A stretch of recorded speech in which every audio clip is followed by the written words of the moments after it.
మిత్రులారా, బంధువులారా, Vanakamu Swagatam to South Asia Maps. This is an education channel. Your presenter, Dr. J. Reddy. We are continuing our Aurangzeb series. Very prominent Gaji and Mughal emperor, ruler of Bharat, who lived around about 90 years and ruled 50 years, and as a political military carried 72 plus years, played a very prominent role and left a very uncomfortable legacy to Bharat. We are looking about his series. And in part 3, the title of presentation is what are the three major events that happened years the events happens in the life of Aurangzeb and that molded his military political career. That happened 1657 when his father fell severely ill at Indraprastha, Delhi, and 1667 summer when he was presented with the Shivaji, and 1681 when his favorite son Shahzada Akbar, Prince Akbar, rebelled and declared himself as Padshah. These three events we'll cover in some depth. And all these presentations, Mitrulara, I have posted in my series, Aurangzeb series. We are talking about these three. Remember, three doesn't mean three. I have subscripted it like A, B, C, D due to certain idea that ideation. That means all the waves here, all the suns here, like that. So we are talking about 03 Aurangzeb important events that molded, shaped his military, political career, Rajniti. Most of this information is from the Jandunath Sarkar's book, a prominent historian, a short history of Aurangzeb and so on. All this I have posted for your convenience at South Asia Maps J. Reddy. You can see 70-80 videos or so. As of 2025, Rama Navami time, April 2025. These are put in round about 75 playlists. You can pick and choose your choice. South Asia Maps J. Reddy.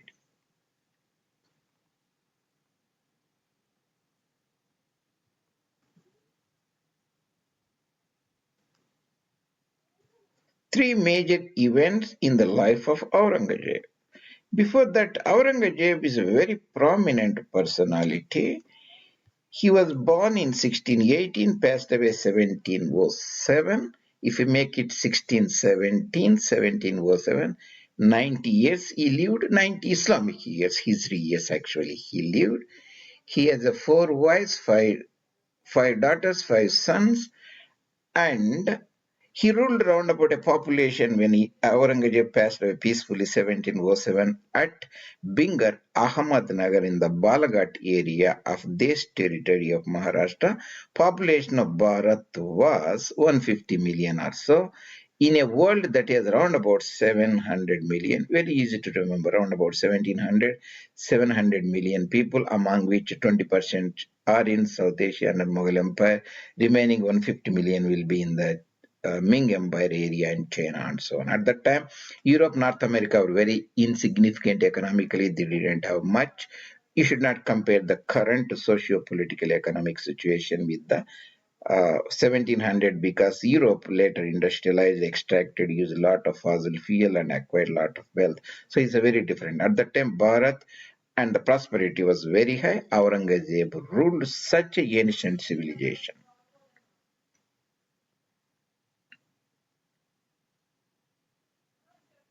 He left a very uncomfortable legacy in Bharat as a spearhead of Islamic imperialism, Qawatul Islam, the propeller of might of Islam, that is the Ghazwa-i Hind. Later it turned into Ghazwa-i Lahore 1940s and so on. Entire partition Radcliffe Line is directly or indirectly major extent is due to his consolidation of 50 years of Islamic imperialism in Bharat and the Radcliffe Line and so on led to the disarmament of Hindus and Kafirs, physical disarmament and ideological disarmament, intellectual disarmament of Hindu society, anti-Brahminism, rise of British colonialism, European imperialism, and Machiavellism and so on. All those things are directly, indirectly related. Doesn't mean that he was the sole responsibility. In politics, civic society, it doesn't happen, but he has a major contribution even after partition of Bharat across the Radcliffe line, an invisible Radcliffe line today. That in order to understand, you have to understand Aurangzeb. That's why I have put this series. I have talked a little bit about this ideological division is a part of four Punjabs and the Radcliffe line. You can look at it based upon the works of Sitaram Goyal and Mahayogi Ram Swarup, Voice of India think tank scholars. What I have done here is this entire blue area is 90 years, sorry. That means the life of Aurangzeb. Oh, sorry, this is the different. The important thing is he has a two times Subedarship or viceroyalty. The provinces in Mughal Empire are called Subas. Now they are called provinces. British time they are provinces. Now states, union territories. Two times viceroy. First time viceroy. Second time. First time 36 to 44. Next 52 to 58 when the Shah Jahan fell ill and civil war of succession started. So these two I have put it in the yellow. Then this blue here is the when he crowned himself as a Padshah Ghazi of Mughal Empire. This that happened in 1658. 25 years later, he descended Burhanpur Pass, that is on the Tapati River between the Satpura Mountains on the west and Gavilgar Mountains in the east, historical Khandesh area. Khandesh, that is the Dulia Jalgavan and Kandwa area also. Then 25 years he ruled in Uttarapada, Hindustan area, or Aryavarta region of Bharat. Next 25 years he ruled from Dakshinapada, Deccan region of Bharat, fighting against Maratha nationalists, in which he totally lost. So Viceroy, second time Viceroy, that is the 40 years before he was the become the Padshah. Next 50 years Padshah, the ruler. Persian title Badshah or Padshah. And 25 years in North India, next 25 years in South India, the death. And here I have put the three important events that molded Aurangzeb is called Lakshmana Rekha. That means a Rubicon. Once you cross that, you cannot go back, and your life, in a sense, socio-political career of a person alters very different. Aurangzeb, Shah Jahan, his father, after long reign of 30 years, fell severely ill and unable to pass urine and motion. That was a fatal illness. Now there is a medication and very easily treatable at that time. And when the news came, it came and rumors flew that he's already passed away. And his brother, his elder brother and political adversary is covering up the issue, not letting the people know. And that was the decision. Aurangzeb decided to contest for the throne. There were four sons, surviving sons of Shah Jahan, among which most courtiers, nobles leaned towards the de facto ruler, even though his father Shah Jahan was the de jure ruler. And other party leaned towards Aurangzeb was a very meticulous, talented general, even though other two more jockeyed for power, like his elder brother Shuja, Bengal Nawab, and Subadar, and other brother Murad Baksh in Gujarat. So that was the major event, and that led to his brother joined him, the younger brother Murad Baksh. Both of them won Battle of Dharmat near Ujjain in the Malwa region of Madhya Bharat, today's Madhya Pradesh. 68 May, they reached Agra. Samugar defeated royalists and Dara fled. That is the major event. Aurangzeb wrested the Mughal crown. That was the not a simple thing. With the army moving from Deccan for 4 or 5 months and challenging a well-entrenched army of Dara Shikoh, he has immense amount of wealth and everything. So that is one. Then what happened? The rise of Marathas, nationalists in the south, and Maratha, Shivaji sacked 1664 Surat itself. That was it was never heard of. Even the Adil Shahs and Qutub Shahis never challenged him. They fought only defensive wars. Shivaji challenged in open. That was the inam of his sister Padsahi Begum, Shah Jahan's favorite daughter, Jahrara Begum. So finally, Shaista Khan was sent and he was discomfited.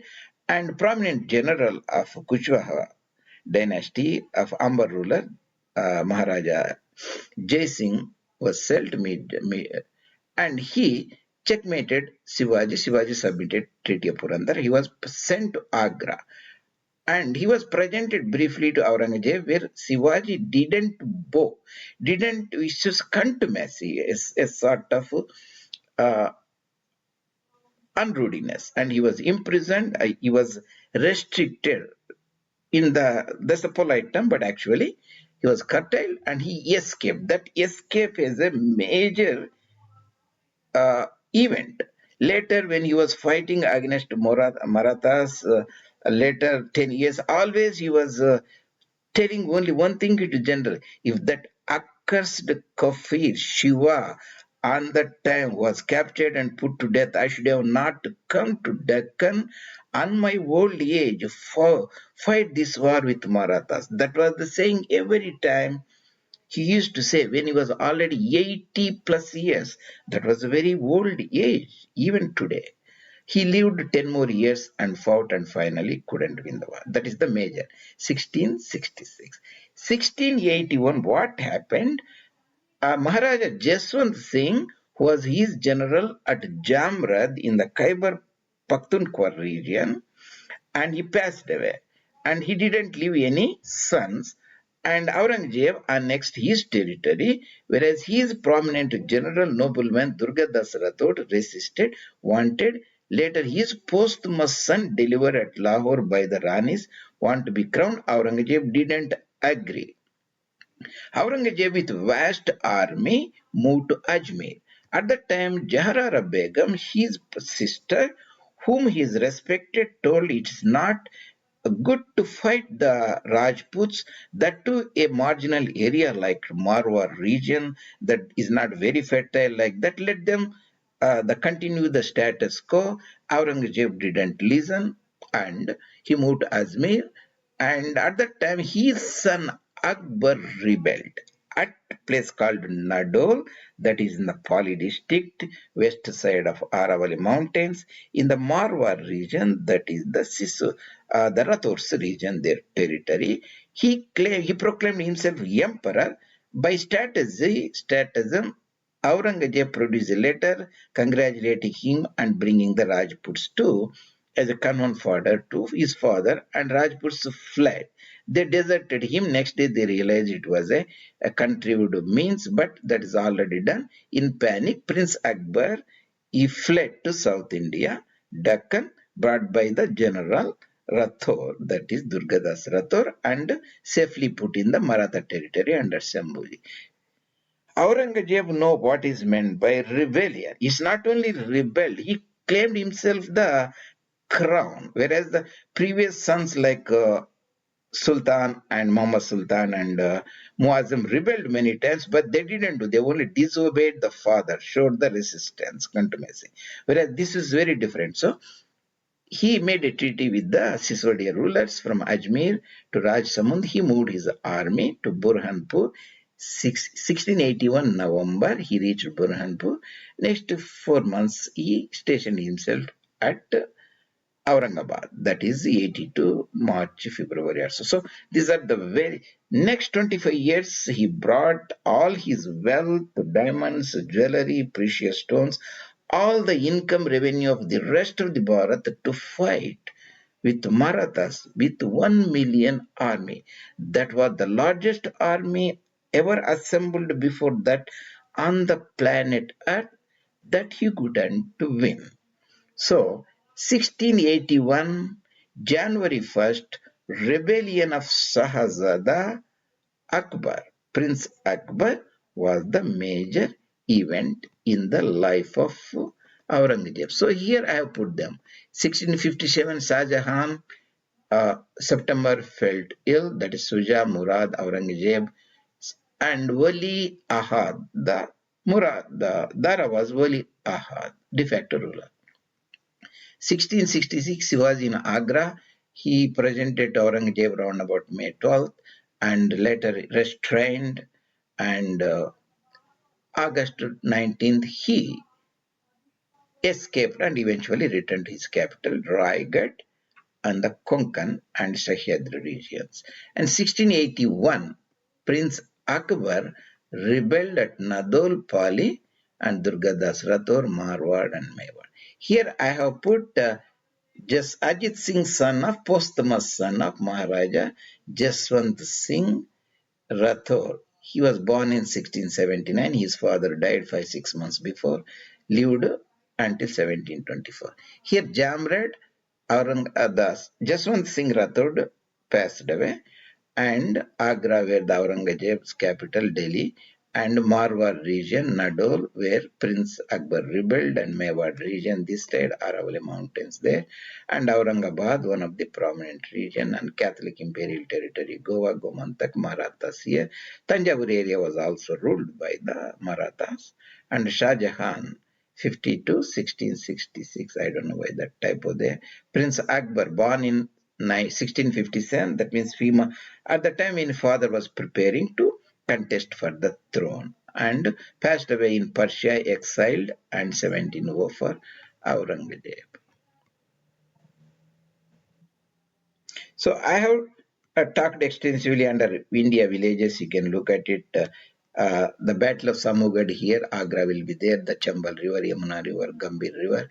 Aurangzeb, after Dharmat battle near Ujjain, Indore in Malwa, Madhya Bharat region, crossed Kannur. Generally, army crosses at Dholpur, but he contributed and crosses a few kilometers east at Kanera Fort, and that was one of the very strategic, very he is a very able general actually when compared to his senior brother, elder brother, Dara Shikoh, who was only Ahad means the de facto ruler, heir apparent. I talked that you can look at Kanera Fort, Aurangabad, Shamugar, and all those areas.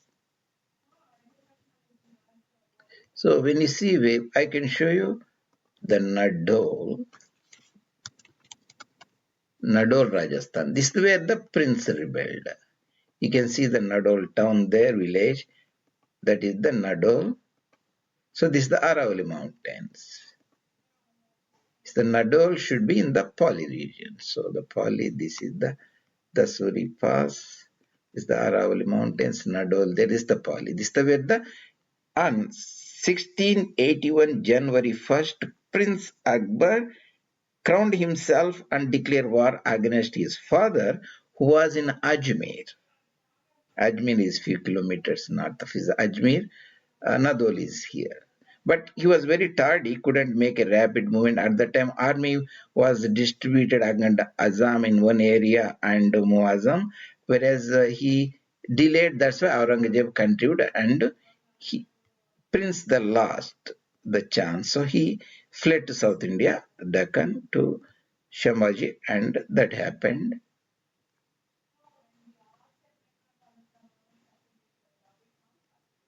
Uh,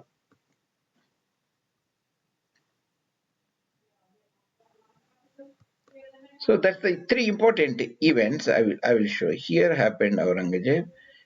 When Aurangzeb was at Aurangabad, here Kidki, that's the Aurangabad, his father felt severely ill in North India at Agra. The prince moved rapidly and won Battle of Dharmat and eventually Battle of Samgar here and wrested the crown. That happened 1658. Later, 1666, at Agra, he was for rising Maratha power. Shivaji submitted by Treaty of Purandar and visited Agra also, and he escaped and built his empire later. That's the one of the reason Aurangzeb has in mind to crush the Maratha Kafirs, and because he was preoccupied in North India, especially the rebellion of Satnamis, Jats, and also Pashtuns, Pathans under Kushal Khan Khattak in the Khyber Pakhtunkhwa region, his attention was needed. He went to Asan Abdal, a place west of the Rawalpindi today, and spent a couple of years there. At the time, our Shivaji increased his empire and resources, and he was waiting for that when his son, after Jaswant Singh the death, when he annexed the Jodhpur, trying to annex, when Prince rebelled here near Pali, and Aurangzeb decided finally after Treaty of Raj Samund and finally moved to Burhanpur here and 81 November, and after 5 months to Aurangabad. The next 25 years spent in entire Deccan South India fighting against Marathas in a fruitless, endless war. That is called Sisyphus syndrome. Is a endless means you always spend and fight for it. Fruitless means it doesn't give any productivity. There is no result. That's what he was engaged. That's what we discussed today about three major events in the life of Aurangzeb: the illness of his father, escape of Shivaji from Agra, and rebellion of Shahzada Prince Akbar, and that molded his life and also Bharat history totally in a different way. Hope this will help you to understand in the broader context. Next, we look at the Aurangzeb has he has four wives and five sons and five daughters. We look at the five sons of Aurangzeb: Muhammad Sultan and Muazzam, Azam and Prince Akbar and Kambat in detail next time. Thank you very much, Mitranam, joining me today. And I really appreciate if you can put any of your comments, what you think about the presentation. And see you later in next presentations, Dr. J. Tirupati Reddy, South Asia Maps.